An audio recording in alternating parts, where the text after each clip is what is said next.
In a small town famous for its stone carvings, there was a young carver named David.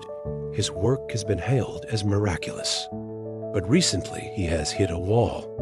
No matter what he was carving, David never felt like he was perfect.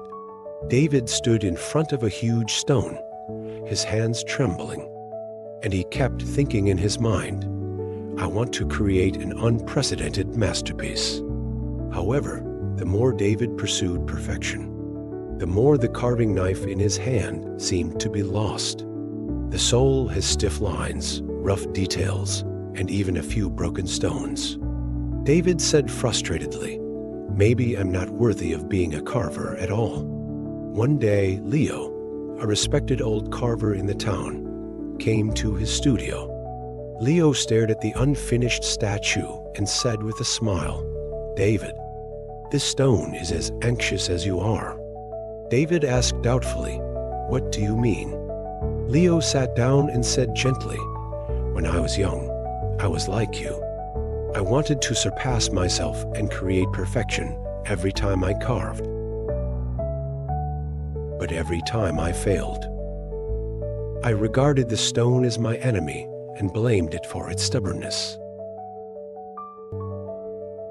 Later, I learned to enjoy the process of carving and focus on the present. Don't worry about the final appearance. The stone will tell you what it wants to be.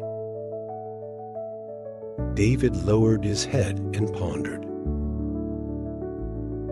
The next day, David decided to try Leo's method.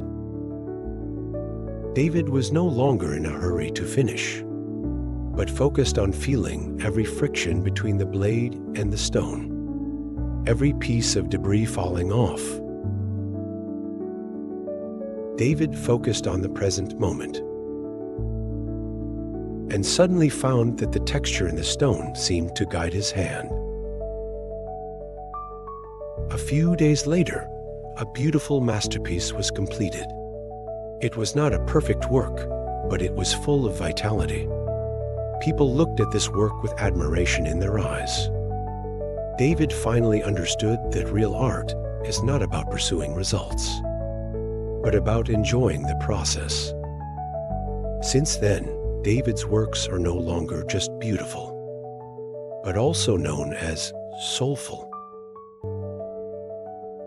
Let go of your obsession with perfection and focus on every step of the moment, and the answer will appear naturally.